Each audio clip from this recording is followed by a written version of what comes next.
My son stood in the vineyard, the land the government awarded me after everything my husband and I gave to this country, and told strangers I was no longer mentally fit to manage it. He said I needed to be protected, that I should step aside. I didn't argue. My husband had fallen on the battlefield. I had learned how to live as a disabled veteran with only one arm, but I never expected the deepest wound to come from my own blood. That day, I stayed silent, but something inside me shifted. It was a silence that no longer wanted peace. When disappointment turns into betrayal, what does a mother do next? I buried my husband, but I will not bury my dignity. My son called the meeting himself. He didn't ask me. He didn't suggest. He announced it, said it was urgent and necessary, using that tone he always saved for moments he thought made him look important. I didn't argue. I just told him to make sure everyone parked out front and not on the gravel path. The last thing I needed was tire ruts near the vines. It was a warm afternoon, the kind that makes the hills of Sonoma look like they're lit from within. I'd just finished checking the irrigation valves when I saw them pull up. Malcolm stepped out first. Suit jacket too tight for his frame, tie too loose. He was trying to look polished, but the sweat at his temples told the truth. Behind him, his wife Celine followed in heels that sank into the dirt with every step. And then two men I didn't recognize. Clean shoes, empty eyes. They all walked up the path toward the house like they owned the place. I didn't offer drinks. I didn't offer seats. I stood near the old wine press under the oak tree. That press has outlived 2 generations. It still works, still holds stories. Malcolm cleared his throat. We're here today because some concerns have been raised about the future of the property. I didn't say anything. He kept talking.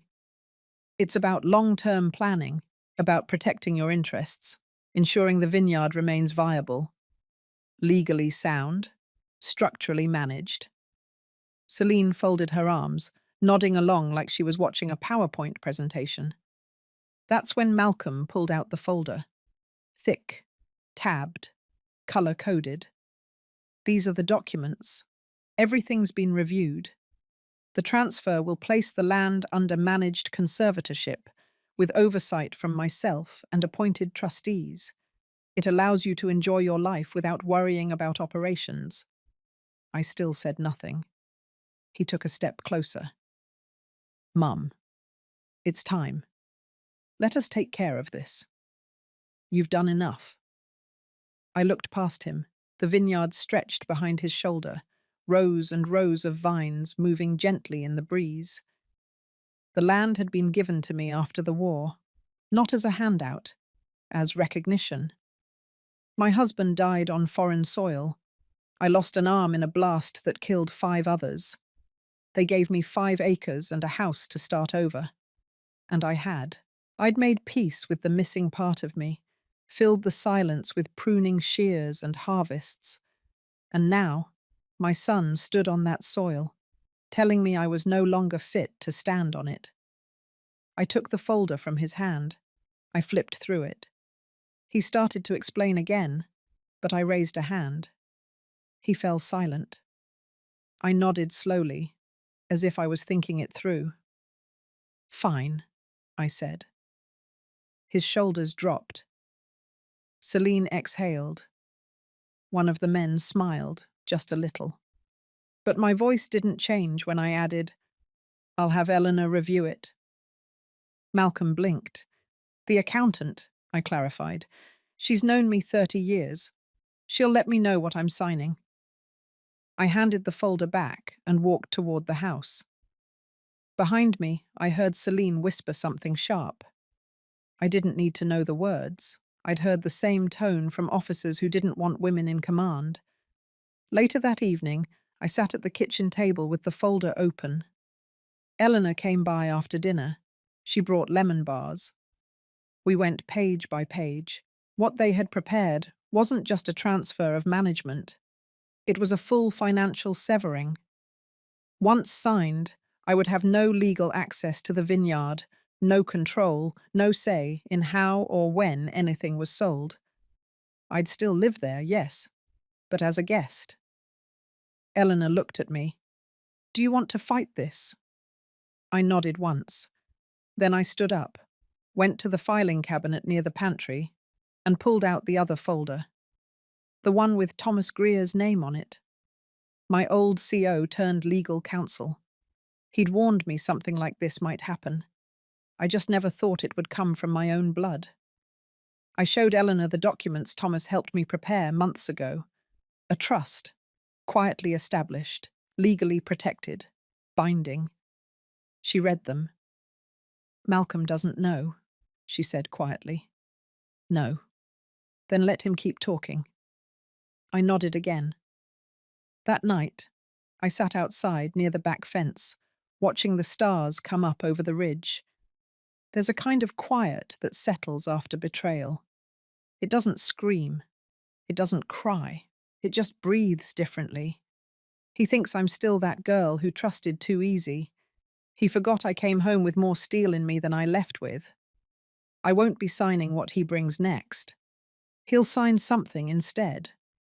And he won't even see it coming. If you've ever felt like someone in your own family tried to erase you while smiling to your face, stay with me. This story doesn't end politely. It ends on my terms. 2 days after the meeting, Malcolm came back.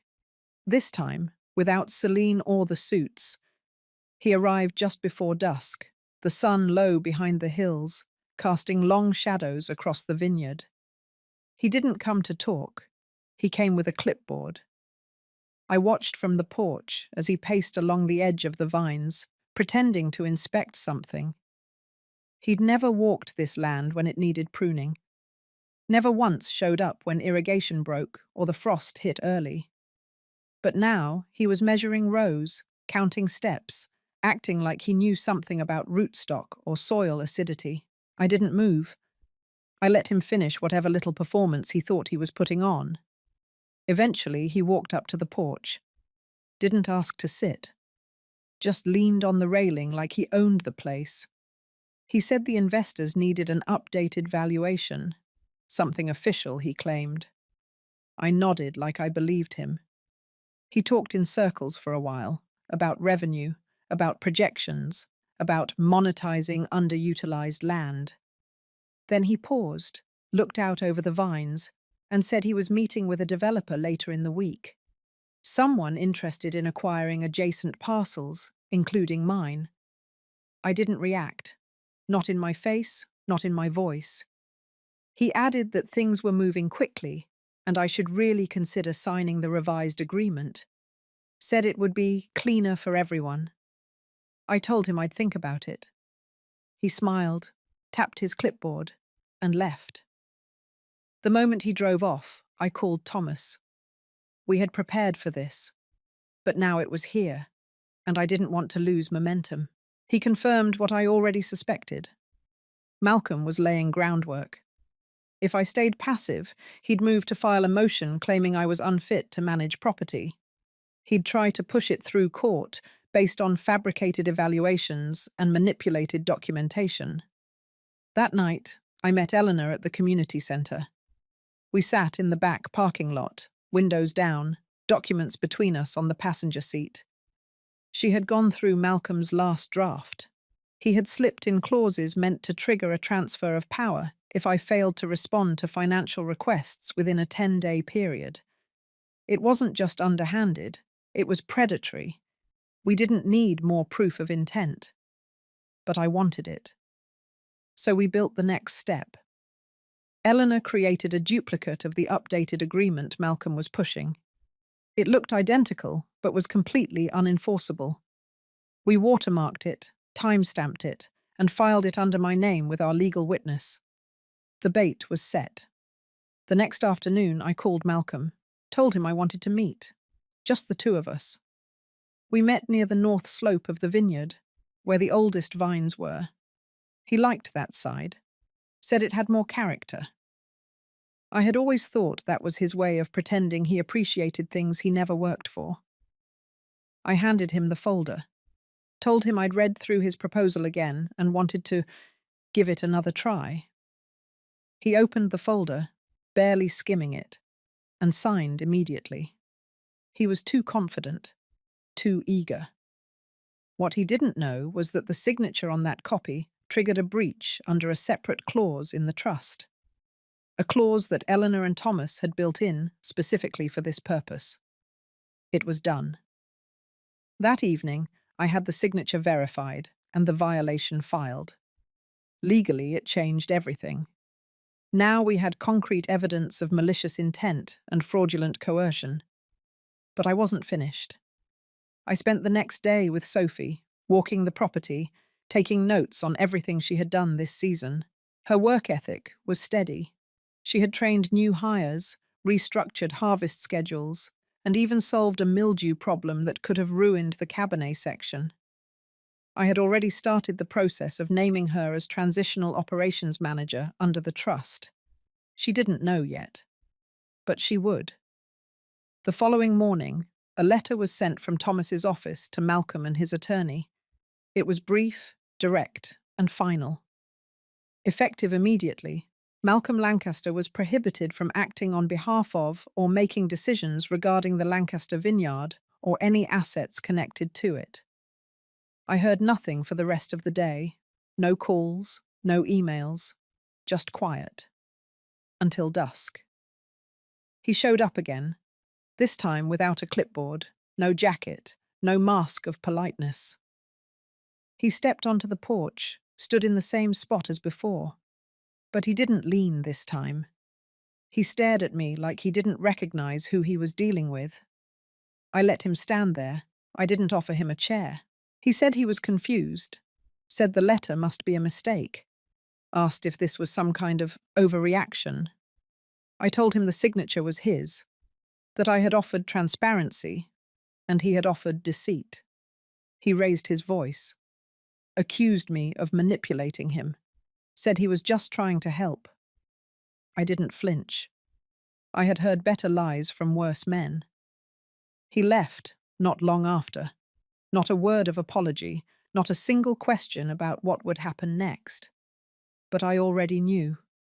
The wheels were turning now, and nothing he did could stop what was coming. The wine festival was held the third weekend of October, the same weekend every year. It drew tourists from Napa, investors from San Francisco, and more reporters than the county fair ever had. People came for the tastings, for the awards, for the chance to be seen walking the rows of vines with a glass in hand and a story to tell. This year, Malcolm had volunteered to co-host the main ceremony. It wasn't subtle. He wanted FaceTime with potential buyers. I heard through Eleanor that he had even arranged a short speech to open the event. Something about honoring tradition while planning for the future. I didn't plan to attend until I realized how perfect the timing was. Everything had fallen into place. The trust was legally secured, his breach was documented, and he had publicly inserted himself into the festival, which meant he wouldn't be able to run from what was coming. I spoke with Thomas early that morning.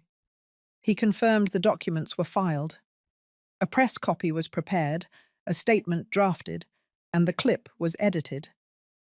Yes, there was a clip.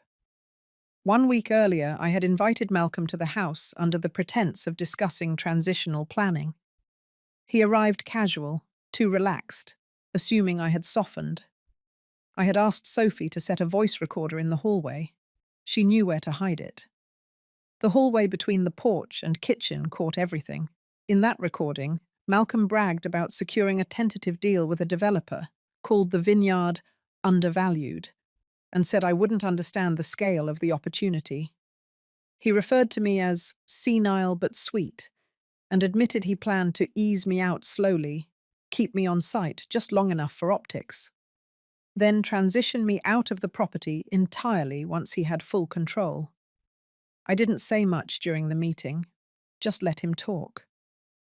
Sophie uploaded the file that night and sent it to Thomas. I never even touched it. Now, it was ready. And so was I. I arrived at the festival 30 minutes before the opening remarks.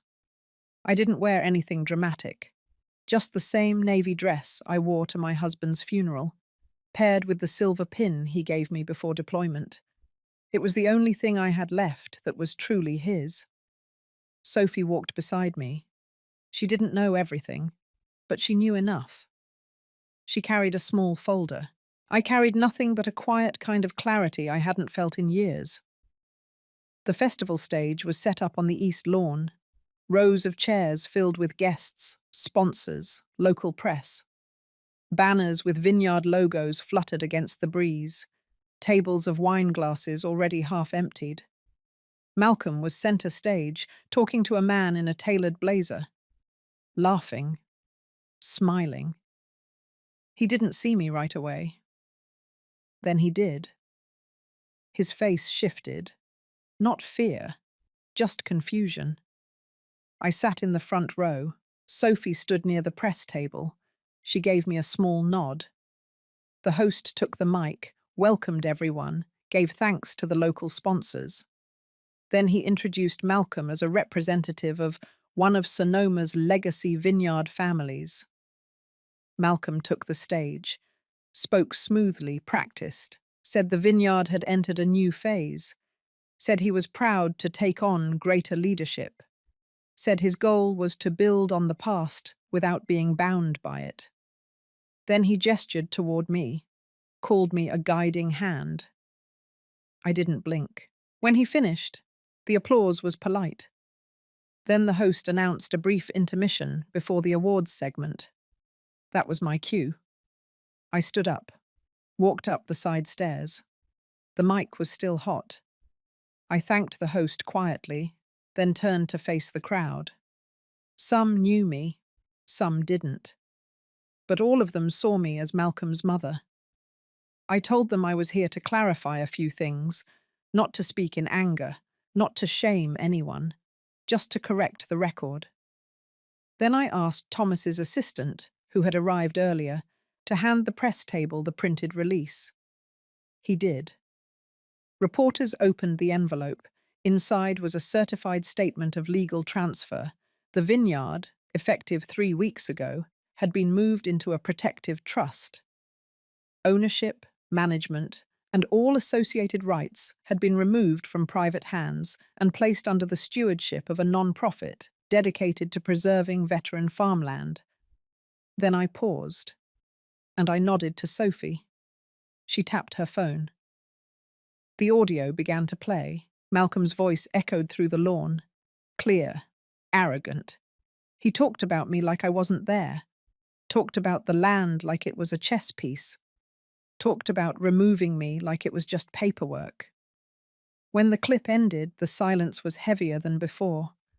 I looked at Malcolm. He wasn't smiling. He wasn't speaking. Then I ended with one sentence. The land doesn't belong to him. It never did. I left the stage. People didn't clap. Not yet. But they didn't look at Malcolm anymore either. The host tried to recover, moved the event forward. But the mood had shifted. Malcolm left before the ceremony ended. He didn't look at me when he passed. But I saw his hands shaking. 3 days after the wine festival, the fallout began. The first call came from the local press. They wanted a statement from Malcolm, then from the county's agricultural board, then from the bank that had underwritten part of his business loans. Everyone had watched the clip. Everyone had read the trust filings. It was no longer just gossip. It was official. By the end of the week, 2 board members from his investment group resigned. One of them quietly forwarded a series of emails to Thomas, emails in which Malcolm had misrepresented himself as the sole decision-maker of the vineyard. It was all there in writing. Fraud, plain and simple. Thomas moved fast. The legal team filed a cease and desist against any further claims Malcolm attempted to make on the property. At the same time, Eleanor worked to close every remaining access Malcolm had to financial accounts tied to the vineyard. Even the utility bills were rerouted under the non-profit trust. The vineyard, as a functioning asset, was no longer his to touch. Then came the state inquiry. An anonymous tip had been submitted to the Business Practices Oversight Committee, likely from someone at the festival. The complaint outlined fraudulent activity, abuse of elder law provisions, and an attempt to leverage medical conservatorship for financial gain.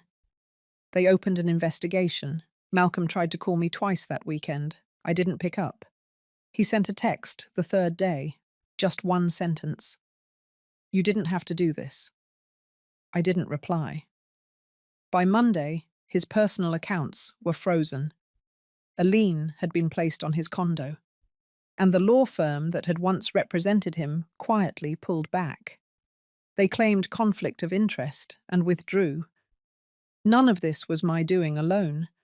It was the consequence of his own hand, of arrogance stitched too tightly with entitlement. I wasn't celebrating. There's no joy in watching your child unravel. But I wasn't apologizing either. That same week, Sophie was promoted officially. We signed the paperwork in Thomas's office. She looked surprised, even nervous, but I saw the way her eyes steadied when she read the job title. Operations Director. She earned it. I didn't give it to her out of sentiment. She had worked this land with consistency and care. She knew every worker's name, every irrigation valve, every picking schedule. The transition was quiet, professional, and complete. Then something happened I hadn't expected. A reporter from a regional magazine asked to profile the vineyard. Not because of the drama, but because they had caught wind of the Trust's mission. They wanted to write about agricultural lands being used to support aging veterans and widowed women. The new model, they called it. A return to dignity through stewardship. I agreed to the interview. Not because I wanted attention, but because I knew there were women like me who had been pushed aside, who had given decades to a family and ended up replaced by paperwork and silence. I told the truth about what I had lost, what I had protected, what I had reclaimed. The article ran 2 weeks later. They called it "The Vineyard That Refused to Be Stolen." I kept a single copy, tucked it into a drawer beneath old medals and faded letters. Malcolm was still silent, until he wasn't. Late one evening, Thomas forwarded me a new letter. Malcolm had filed a civil suit, claiming emotional distress, loss of reputation. He was seeking damages. It would not hold. Every document, every recording, every financial trail was clean on our end. Still, it was a move, a desperate one, and desperate men can be loud. Thomas responded formally. The case, if it even progressed, would be countered with evidence of fraud, breach of fiduciary duty, and an active investigation already underway. I didn't lose sleep. I had weathered bigger storms. But I did walk the vineyard that night. No flashlight, just starlight and the soft sound of crickets. I ran my hand along the rows, remembered the first year I lived there, the silence that followed my husband's death, the weight of his name engraved on a memorial wall somewhere in Arlington, and the way the air had smelled when I first walked this land. It wasn't mine because of a deed. It was mine because I had learned to breathe again here. And I wasn't going to let a man who had never felt the soil beneath his hands dictate what it meant to me. The next morning, I asked Sophie to set up a staff meeting. Just a small one, core team only. We met near the shed, under the canvas awning, no clipboards, no formal agenda. I told them what was coming, that Malcolm was making noise, and some of it might hit the local press, but that nothing would touch the work they were doing. The Trust protected the land. The land protected us. They didn't ask questions. They just nodded. That same day, Eleanor finalized the shift in payroll structures. Staff would now be listed under the non-profit arm. It created more legal distance, more layers of protection. 2 days later, Malcolm's lawsuit was dismissed, not for lack of merit, but for being filed improperly, with inaccurate claims and insufficient evidence. The judge didn't even call a hearing, just issued a summary dismissal. Thomas sent me a short message. "It's done." I looked out the window of the kitchen. The vines were just starting to shift color, early signs of autumn curling into the edges of the leaves. Malcolm had been loud, calculating, cruel, but in the end, he hadn't seen the quiet power of being methodical, of being ready, of being underestimated. He wouldn't come back. I knew that now. What remained was mine to tend, and I intended to do just that. It was early evening when I saw his car again, the same silver sedan he used when he still called this place home. He parked near the back fence, not the driveway, as if that would somehow make his arrival feel less deliberate. I stayed on the porch. He didn't knock. He walked across the yard like someone avoiding footsteps. The sun was already low, throwing long shadows across the gravel. I didn't stand. I didn't greet him. I just watched him take the same steps he had taken as a boy, though this time they were slower. When he reached the steps, he paused. His eyes didn't meet mine right away. His hands were empty. He asked if we could talk. I said nothing. I moved my hand slightly, just enough to gesture to the empty chair across from me. He sat down. For a long time, neither of us said a word. The vineyard stretched quiet behind us, the last of the golden hour painting the rose in amber. The breeze was light, just enough to stir the air. He looked thinner than I remembered, his collarbone too sharp, eyes dull, like he hadn't slept well in days. His mouth opened once, closed again. Then finally he spoke. He said he never meant for it to go this far, that he was under pressure, that he thought he was doing the right thing. I listened. He said he had always felt like I didn't trust him, that he wanted to prove himself, that he never intended to take everything away. I still listened. He started to shift blame, said he was misled by people he thought were on his side, said the lawyers didn't explain things clearly, said the business world moved faster than he expected. I stayed silent. He dropped his gaze after a while. Then he said he was sorry. He said it like someone who wasn't sure the words would help, but knew they were all he had left. I waited a moment before answering. I told him that sorry was something a person earned the right to say, that it wasn't a shortcut, that it wasn't a closing line. He nodded, slowly. I asked him if he remembered the winter I broke my wrist, how I had wrapped it myself, worked the rose in a sling. He said yes. I reminded him that he hadn't called that week, that he hadn't come by even once, that Celine had said he was busy with a launch event. He looked down. I asked if he remembered the following spring. The frost hit early, half the harvest gone, and he told me to consider selling while I still could. He looked away. I asked if he remembered the day he handed me a stack of papers and told me I needed protection. How he said I should let go, that it would be better for everyone. He didn't respond. I said I remembered. Every word, every silence, every time he stood in front of me and spoke like I was already gone. He said nothing for a long while. Then he looked up and asked what happened to us, how we had gotten here. I answered plainly. I said nothing happened to us. Something happened to him. He forgot who he was raised by. He forgot what sacrifice looked like. He forgot that silence is not weakness, that age is not erasure, that land given in honor doesn't belong to those who never bled for it. He blinked, but didn't look away. I told him I didn't hate him, but I couldn't trust him, and trust was the currency we built this vineyard on. Without it, nothing worked. Not the soil, not the hands that tilled it, not the people who showed up every day. He asked if there was anything left to repair. I said no. because some walls, once broken, don't get patched. They get cleared, and the land is better for it. He sat a little longer, maybe hoping for something more, maybe realizing that nothing more was coming. Then he stood. He thanked me for letting him speak. I didn't reply.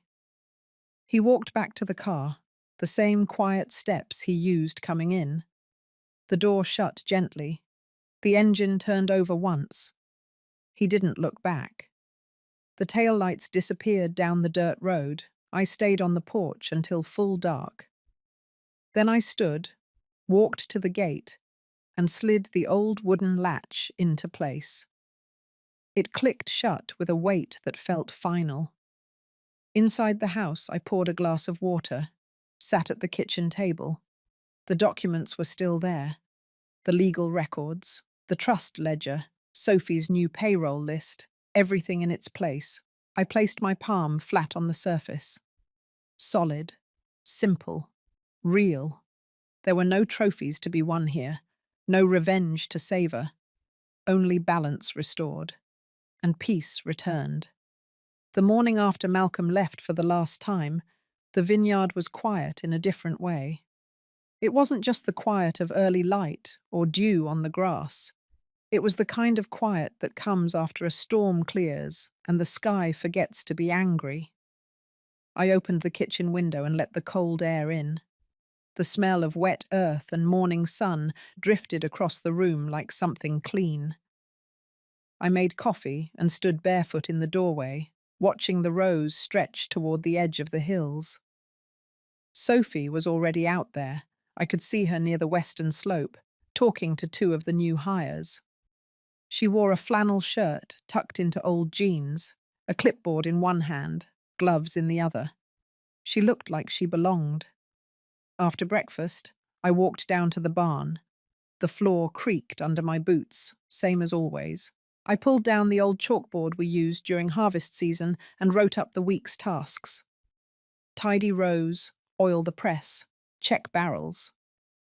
Sophie came in not long after, her cheeks red from the morning wind. She asked if we were expecting visitors. I said no, not today. She seemed relieved. Then she looked at the board. Read the notes. Looked at me again. I told her to add anything she needed. She hesitated, then stepped forward and wrote something under the list. Update temperature logs, order new filters, repair gate hinge. Her handwriting was cleaner than mine. I looked at her and asked if she wanted to come up to the house after lunch. I had something to show her. She said sure, then turned and walked back toward the vines, her boots leaving prints in the dirt. I waited until the sun was high before I took the envelope out of the drawer. Inside was a letter, a formal amendment to the trust. It named Sophie as co-trustee and eventual successor. It granted her stewardship of the land, the house, and the foundation that managed the non-profit. Not ownership, not in the traditional sense, but care. Full legal control and moral responsibility. It was already notarized, already filed. What she didn't know was that I had written her a letter to go with it. Not a legal letter, just a plain one. By the time she arrived that afternoon, the kitchen was warm with late light, and the kettle on the stove had just begun to hum. I handed her the envelope, told her to sit. She opened it slowly, read the amendment first. Her hands shook a little, but she said nothing. Then she unfolded the letter.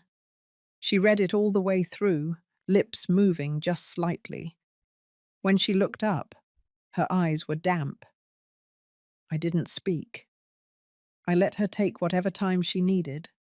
Finally, she said she didn't know what to say. I told her she didn't have to say anything.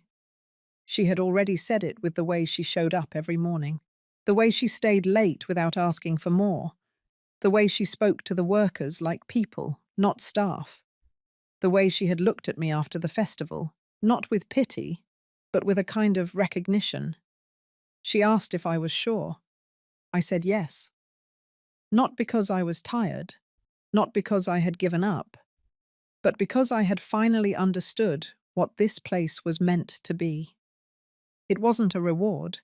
It wasn't a retirement gift. It was a living thing, and living things need care. She asked what I would do now. I told her I would stay, just less in charge, more present. I wanted to prune vines without worrying about permits. I wanted to sit by the fence and watch the rows change colour. I wanted to rest without guilt. That evening, we walked the fields together. She asked about my husband. I told her about the first time he saw me in uniform, how he said I looked like I could lead a battalion. I told her how he used to write letters on paper with real stamps, even after we had phones, how he wanted to build a porch swing but never got the chance. She asked what I thought he would say about all of this. I told her he would have liked her. We reached the top of the hill as the sun dropped low. The light turned gold. The vines rustled softly in the wind. Sophie stood quietly for a while. Then she said thank you, not loudly, just enough for the wind to carry. I didn't answer. I didn't need to. The land had spoken for both of us. The first time I said the name out loud, I was alone in the barn. Phoenix Vineyard. I wrote it in chalk on the corner of the blackboard, just beneath the harvest notes. The letters looked strange at first, too formal, too bold. But something about them settled right in, like they belonged there all along, waiting to be found. We didn't announce anything right away. Sophie and I kept working like always. The crew kept their routines. But behind the scenes, we began laying the bricks of something new. Eleanor helped us restructure the non-profit to reflect its new mission. What was once just a legal shield now had direction. We filed paperwork to become a foundation focused on agricultural healing and job restoration for widowed veterans and women aging out of the workforce. We called it Stewardship with Dignity. The core idea was simple: give people land they could work with their hands, offer them housing, a wage, and a sense of purpose. No speeches, no charity, just soil and sunlight and responsibility. Sophie brought in her cousin Mia, a former army medic who had been discharged 2 years earlier. Mia had been living in her car for 6 months, bouncing between clinics and grocery stores, trying to find something stable. She arrived with 2 duffel bags and a look in her eyes like she didn't expect to stay. We gave her a trailer near the shed, small, but warm. The first morning, she offered to help in the fermentation room. By the end of the week, she was running the bottling schedule. Then came Ellen, a retired bus driver whose husband had passed from cancer the year before. She had never worked on a farm, but said she wanted something quiet. We trained her in the cellar. She took to the pace instantly, said she liked the smell of oak barrels better than diesel. By the end of that first month, we had 5 women on the team, each one different, each one carrying something hard, but each one ready to work. Word spread faster than I expected.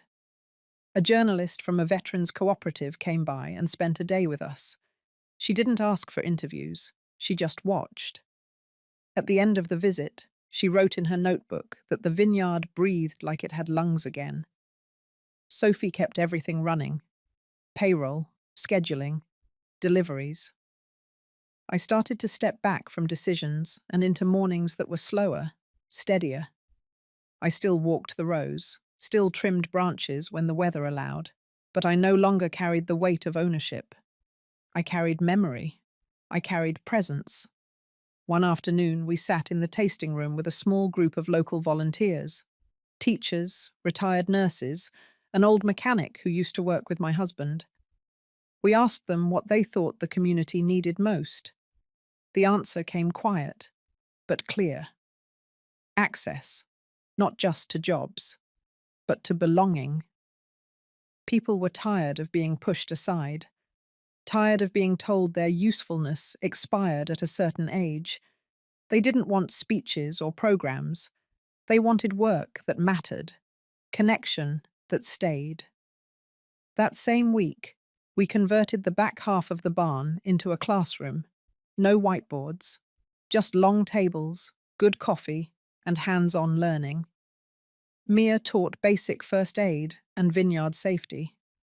Eleanor gave budgeting workshops. I led quiet sessions on seasonal planting, mostly to women who had never touched a grapevine in their life. No one failed. No one was graded. They came. They listened. They asked what time to come back. We painted a wooden sign at the front gate. Phoenix Vineyard. Work. Learn. Belong. It felt right. Fall settled in. The rose turned gold, then copper. The nights got longer, the wind colder. But inside the vineyard, something kept growing. One morning, I watched as Sophie helped Mia fix the front axle of the utility cart. They didn't need my help. I stayed on the porch with a cup of tea and just listened. Later that day, a letter arrived from the county office. The board had recognized the Phoenix model as a formal pilot for community land reinvestment. That meant more visibility, more inquiries, possibly even small grants. I folded the letter carefully and set it in the drawer beside the others, the ones that used to hold court orders and eviction threats, now filled with permits and recognition. The land hadn't changed, but the way we stood on it had. I never told Malcolm about the name, never said a word. I didn't need to. This place was never about revenge. It was about taking something almost broken and making it whole again. And every time someone new arrived with hands worn from work and a heart worn from trying, I saw that the vineyard had already started healing. Not just them, but me. The frost came early that year. It swept in over the hills one night in late November, sharp and silent. The forecast had hinted at a dip, but no one expected a full drop. By the time the sun rose, the vineyard shimmered white, cold like glass. Sophie was the first to notice the damage. She walked the western rows before sunrise and found entire stretches of the young vines singed black at the edges. The irrigation system had held, but the temperature had dropped too fast. We lost nearly a quarter of the new growth. She brought the news up to the house. Her voice was calm, but I could hear the tension in her jaw. She already had a plan. Reseed certain rows, cut losses in others, bring in consultants if needed. I nodded and told her to move ahead. It wasn't the first loss we had taken, and it wouldn't be the last. Farming is forgiving only to the patient. But by noon, the calls started.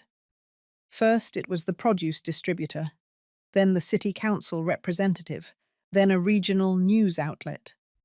They had all received a copy of a letter, anonymous, full of accusations. It claimed we were mismanaging funds, that the foundation was misreporting labor practices, that the vineyard was using unpaid workers under the guise of community service. It said we had failed a safety audit, exploited vulnerable adults, and were under investigation. None of it was true. But all of it had weight. Thomas called just after lunch. His tone was tight, all business. He had already seen the letter. The phrasing was familiar, too familiar. He believed it had come from Malcolm. Legally, Malcolm had no remaining claim, no standing, no access to records. But a letter didn't need legal weight to cause damage. All it needed was noise. By the end of the day, 2 of our small donors had paused contributions. One volunteer group cancelled a visit. The article was already in draft form. The paper wasn't naming names, but the implication was clear. The vineyard was in trouble. I sat in my room that night with the lights off. The glow from the window cast a soft square on the floor, the kind my husband used to read under when we still had time for quiet. I thought about that first season after I came home from the war, when everything I touched felt unfamiliar, how the only thing that felt steady was soil. And now that steadiness was being chipped away again, not with legal threats, not with contracts, but with doubt. The next morning, I gathered the team. We didn't sit around a table. We stood near the cellar, boots in the dirt, jackets zipped against the wind. I told them what was happening. I told them it wasn't the first time people questioned us, and it wouldn't be the last. But I also told them we wouldn't defend ourselves with silence. We would respond with truth, with records, with results. Sophie and Eleanor pulled together every document we had: training logs, safety records, tax filings. We made them public, not because we had to, but because transparency was the only thing that grows stronger under scrutiny. Mia reached out to the veteran networks and asked them to come see the vineyard for themselves, not with cameras, not with agendas, just with eyes open. Within a week, we had visitors. A former Navy corpsman walked the fields with Ellen. A retired Coast Guard officer helped clear frost damage with Mia. They asked questions, took notes, left with something in their eyes I hadn't seen in a while. Respect, born from effort. The article came out 5 days later. It was neutral but balanced. It mentioned the letter, but it also mentioned our open records. It included quotes from volunteers. One line stood out. "This place runs on sweat, not secrecy." Still, the damage lingered. Some donors didn't return. Some whispers stayed. Some invitations stopped coming. But the core held. The crew showed up each morning. The soil stayed beneath our feet. Sophie didn't flinch, neither did I. A month later, a local radio producer asked to do a segment. She wanted to focus on resilience. She had read the article, seen the follow-ups. She called the vineyard an ecosystem of second chances. I said yes. She came with one microphone and a notepad. She asked about the early years, the war, the land, the sun. I didn't give her everything, but I gave her enough. The episode aired that Sunday. It was short, just 10 minutes. But the calls that followed weren't from donors or reporters. They were from women, widows, veterans, teachers, grandmothers, tired people, hopeful people. They wanted to help. They wanted to learn. They wanted to start again. That was the moment I knew.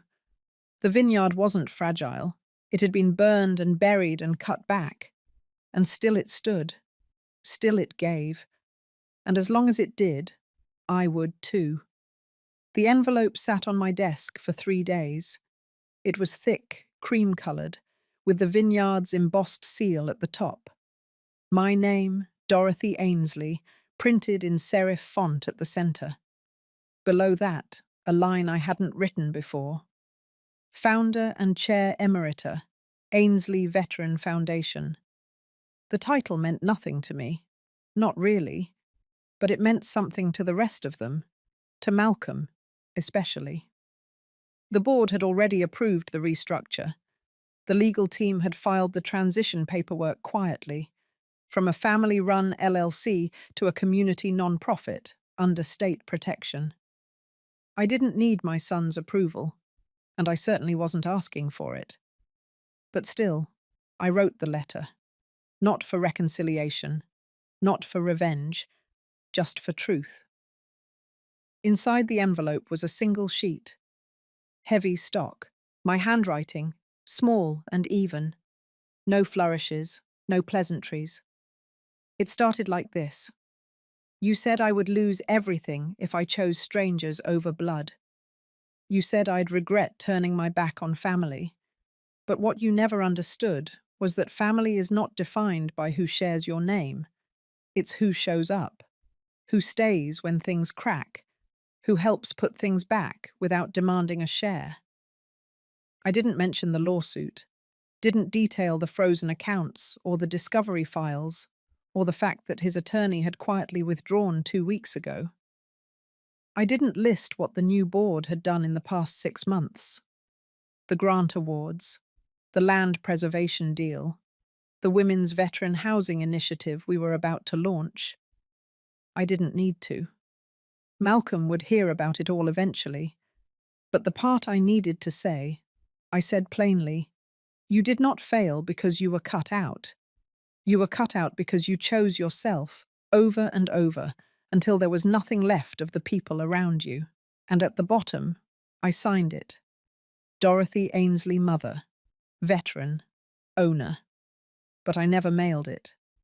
Instead, I tucked it into the back of a wooden box in my study, next to an old army pin and a photograph of my husband in front of the original foundation marker. Then I called Sophie. We met at the Northfield just after sunset.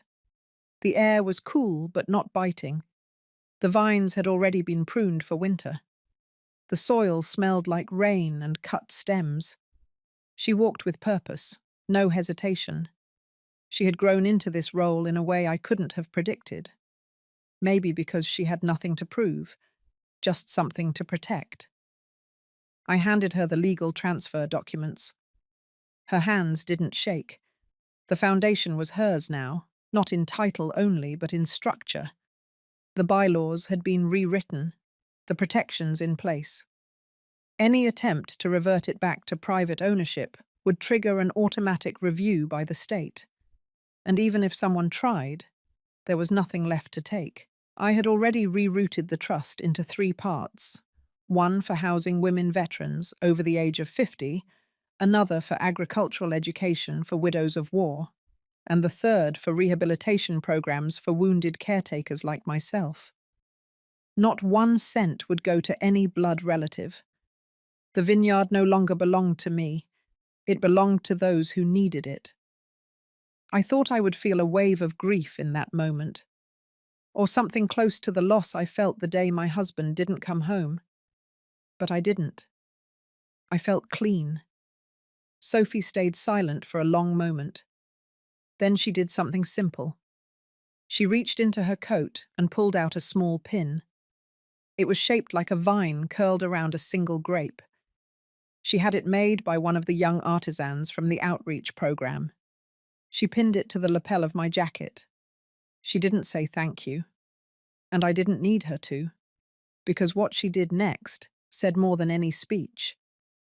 She walked ahead of me into the dark rows, toward the house, not to be polite, but to lead. And I let her.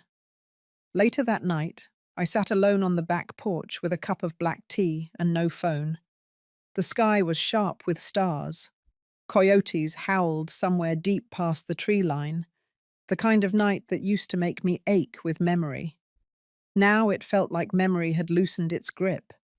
The vineyard would go on, without me, because of me. And that was enough. The news didn't reach Malcolm through a call or even a formal letter. It reached him through an alert. A cold ping on his phone while he was sitting in a leased conference room in Palo Alto, trying to convince 2 investors that his tech biodynamic farming startup deserved their backing. He opened the notification with a casual flick, expecting another automated vineyard update. Instead, he froze. Transfer of entity ownership confirmed. Ainsley Estate now listed under Ainsley Veteran Foundation, non-profit division. He blinked, then blinked again. The meeting went quiet. Across from him, the younger investor, mid-30s in a clean navy suit, leaned forward and asked if everything was all right. Malcolm didn't answer. His hand went to his throat. His collar suddenly felt tight. Outside the glass, the city buzzed. Inside, something cracked.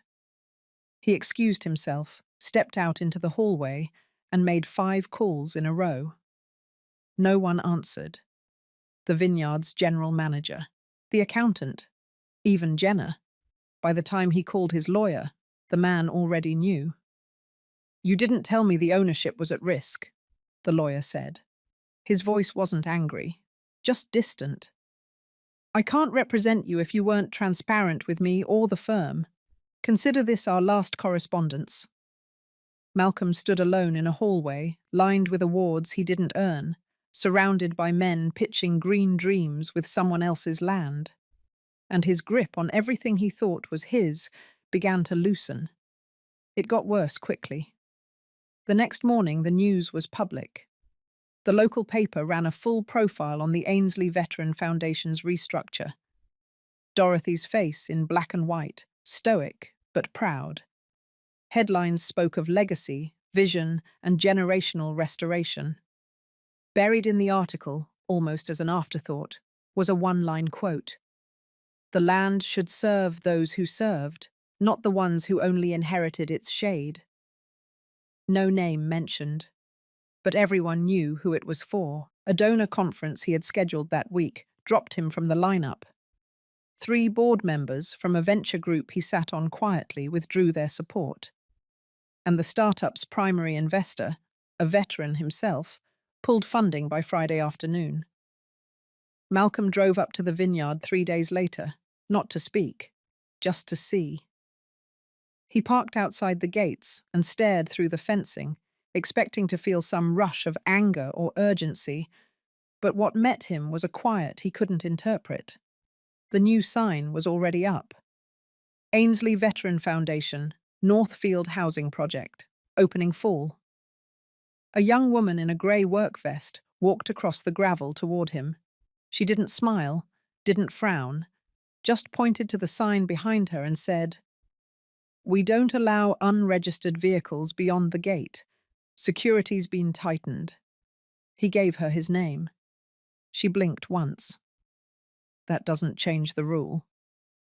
He left. Back in the city, he tried to stabilize his footing. He called old colleagues, tried to rebrand, shifted focus, even floated the idea of a memoir, a comeback story.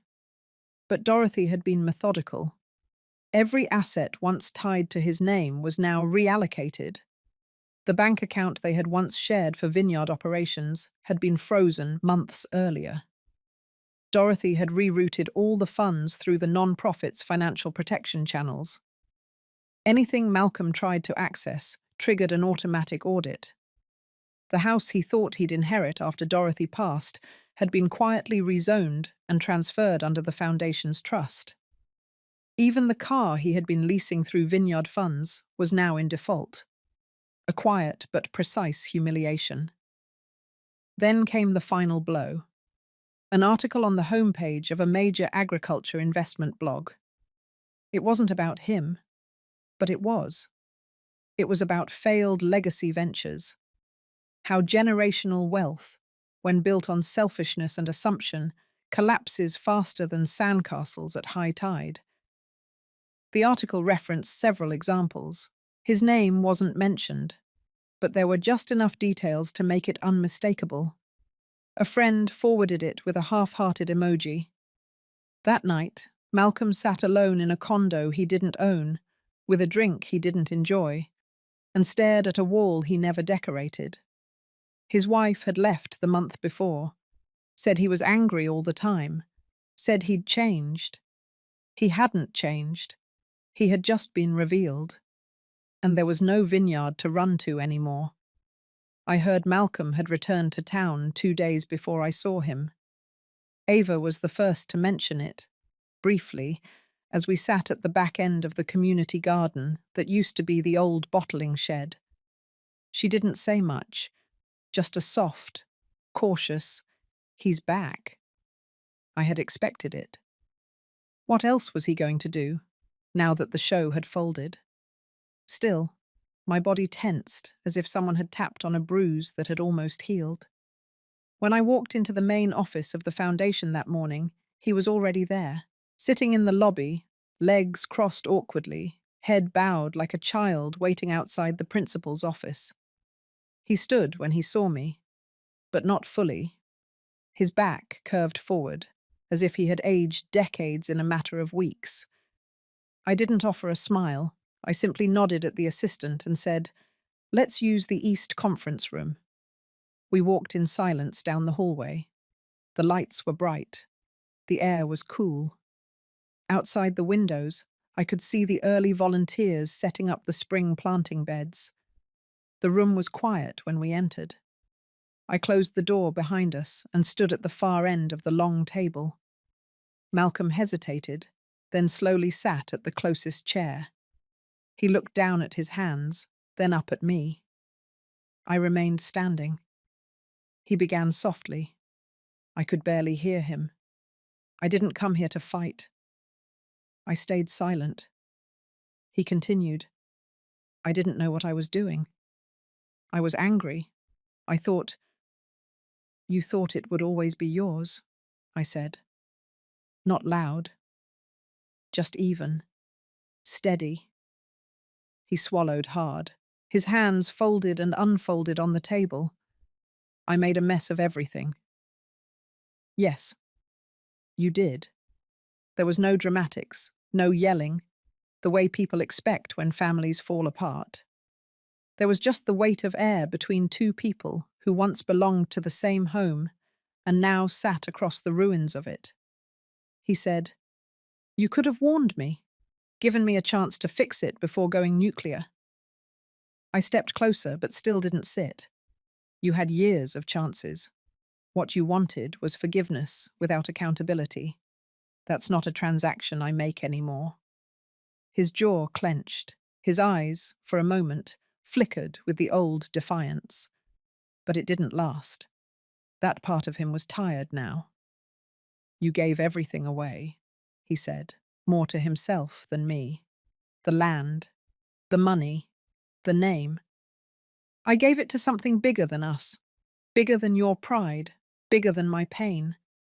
I gave it to people who understand what it costs to serve without expecting worship, the way your father lived." That struck. His eyes dropped again. I finally sat, not beside him, across. "You were given so much, not just the land. You were given legacy, story, blood, and you spat on it the moment it didn't serve your ambition." He didn't speak. I kept going. "You weren't punished, Malcolm. You were simply removed from what you tried to poison. That isn't revenge. That's pruning." For a moment, I thought he might cry, but he didn't. He just nodded. Not in agreement, just recognition. "What now?" he asked, his voice barely holding. "You do what I did after the war, after your father died. You build something of your own, not off my back, not off someone else's shoulders. If you can do that, maybe one day you'll understand what it means to hold something without crushing it." He nodded again, then stood. As he walked to the door, he paused. "I hope one day I can show you I'm better than the man I've been." I didn't respond. He opened the door and left. I sat there for a while, not thinking, just breathing, letting the silence settle around me like a long coat finally taken off after a storm. This wasn't victory. It wasn't closure in the dramatic sense. But it was peace. Not because he asked for it, because I no longer needed anything from him.